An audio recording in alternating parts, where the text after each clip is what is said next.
Lucky and Jake, how you doing, sir? We're just going through your report here. We've gone through the house. It's a nice property. We've got a few things which is pretty common. We'll send this report over to you as soon as we walk through this video.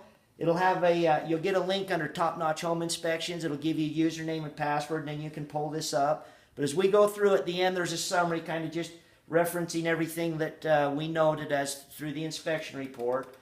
So the first thing we do is walk your roof. This is what we call an architectural shingle, which has a 30-year life expectancy. This, according to your appliances, the roof is 8 years old. It's in really good shape. Like I said, this is an upgraded shingle, so you're less prone to wind tearing. Everything looks really good with the shingles. You've got 2 metal roof flashings. This is where your hot water heater and your furnace exhaust through the roof. These metal roof jacks were installed improperly. Normally, you want on the lower end of the roof, you want the flange to overlap the shingles instead of being tucked under the shingles. You're less prone to water leaks that way. There's no signs of any leaking that's occurred up in there. There's been no damage, but definitely we don't like to see those installed the way they've done them. I looked at the other buildings in the project here, and there's no signs of they installed those ones properly. It's just on this building that you're in here where they didn't. So we noted that. That'll show up in your summary. You've got it's a stucco wall cladding system, and then up on the higher levels, on that west exterior, you've got what we call a cement fiberboard, which is really a nice wall cladding system, especially with our climate here in Utah. You do have a couple of cracks in the wall cladding system. We just made a comment that we recommend caulking and sealing those. You just want to stay that as rigid, and you want to prevent any water going into that underlayment that protects the vapor barrier, that protects that structural system behind it. So that's what we've noted so far. You don't have an automatic garage door opener, so it's all wired for it. It can be added, but they haven't put one in the property. So right now it operates manually. That's a little odd for the year of these buildings. Yeah, usually those are pretty standard, but it doesn't look like anything's been pulled down. It's been pre-wired, like I say, just never been added. So it must have been an option for the folks here when they bought these properties. So these following pictures are just showing some of the interior rooms, just in case we ever have to refer back to something if we get a phone call. We noted a little bit of cosmetic damage to the kitchen cabinet on the corner. You can it's kind of hard to see in ours. Oh, a little chip right Karen's showing you there so you get a little better close up of that. Okay. And then on the back, the door going out to the back, one of your window blinds doesn't operate. Jake, was it this one? Yeah. This one, so you're not flapping up and down to fully close that.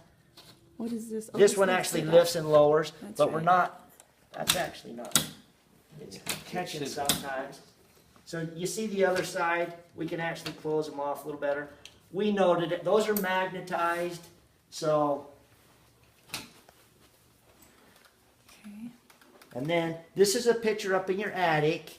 So you've got this where you see the sheetrock, that's your firewall barrier. Sometimes we get in these even when they're newer where they don't have that. That's to protect you if the neighbor ever has a fire, so you get your 20-minute barrier so you can get out of the property. This is just showing that you got a structurally engineered truss, so it's structurally sound, the property.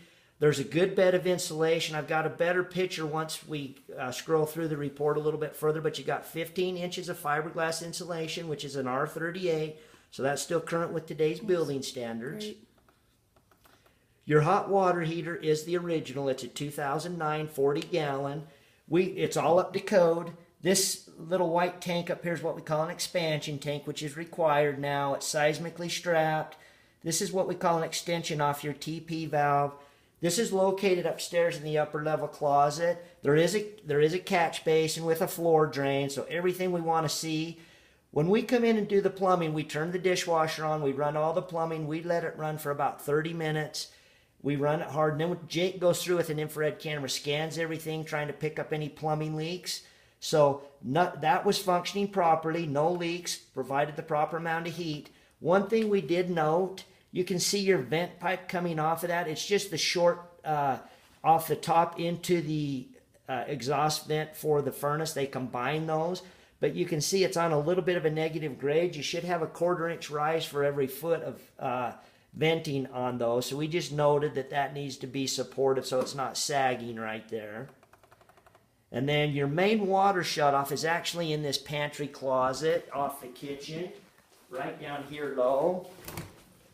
So you can see down at the bottom there, that yellow handle. So if you ever need to shut all the water to the building, you've got access right there. You just turn it a 1/4 turn and everything will be shut off in the house. But you've got a PEX plumbing distribution system coming in, and it's a PEX throughout the house, but we didn't find any leaks anywhere. And that PEX is really a good durable plumbing system, especially for our state with the climates that we have. And then your gas meter is off to the south exterior of the house. There's 4 of them on that side, and it's clearly ledgered. So really clean as far as the plumbing goes in the house. So no leaks, no loose toilets, no sills on the faucets that were leaking. So a good solid plumbing system throughout. I have a question for you. Yes, Karen. There's one home inspector that requires a earthquake strap on the expansion tank. Do you guys do that? It just needs to be supported.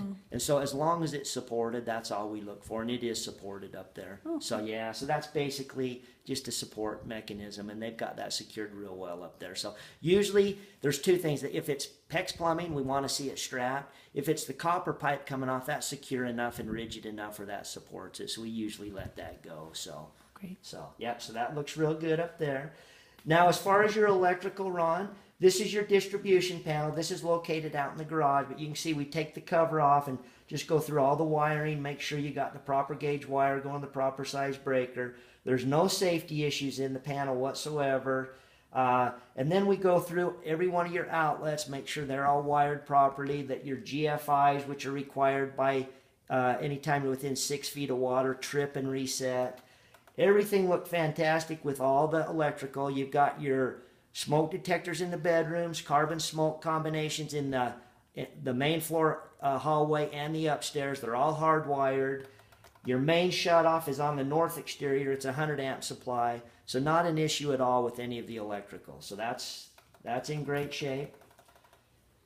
The heating system, your furnace is an 80% efficient carrier furnace. It's located upstairs in the closet. You can see this picture we have. This is a picture with our infrared camera. This is a heat register showing we got 154 degrees coming out. Room temperature was at 82 degrees when we got here. So you can see we got a 72 degree differential. Once we establish at least 20 degree differential, it tells us that furnace is running efficient, doing its job. So everything's working great with the furnace. That's cool. Your air conditioner is a 2009 2-ton carrier.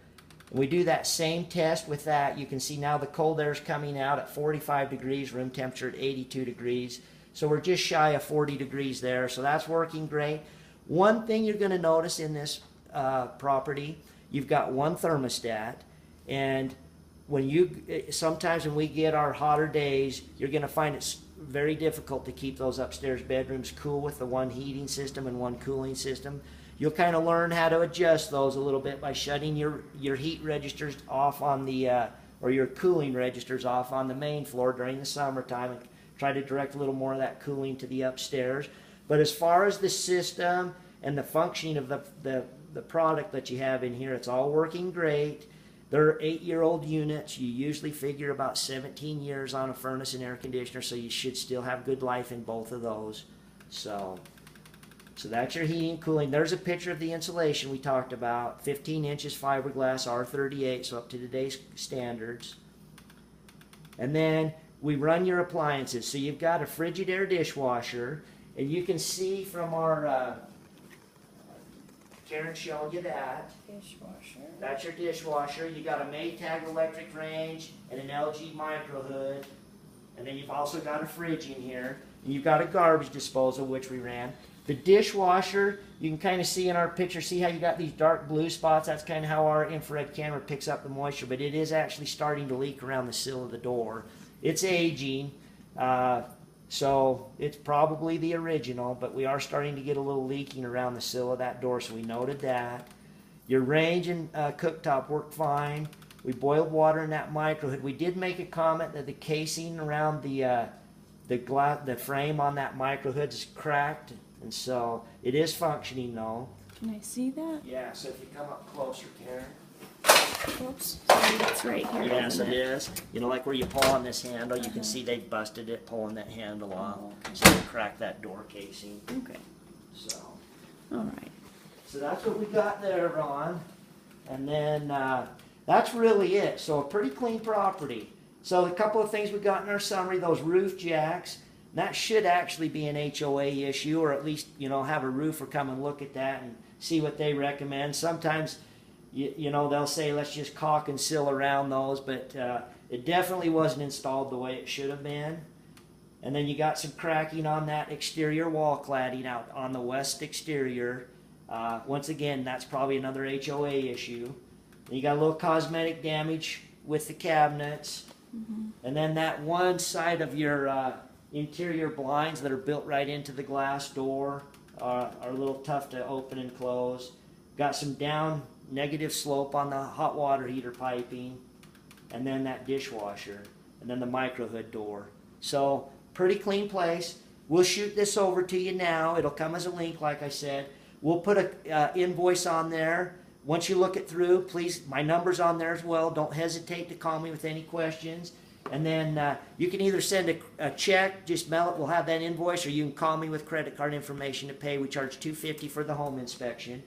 And like I said, please don't hesitate if there's anything at all, but it's pretty clear cut on that. So hopefully you can get yourself a nice place here.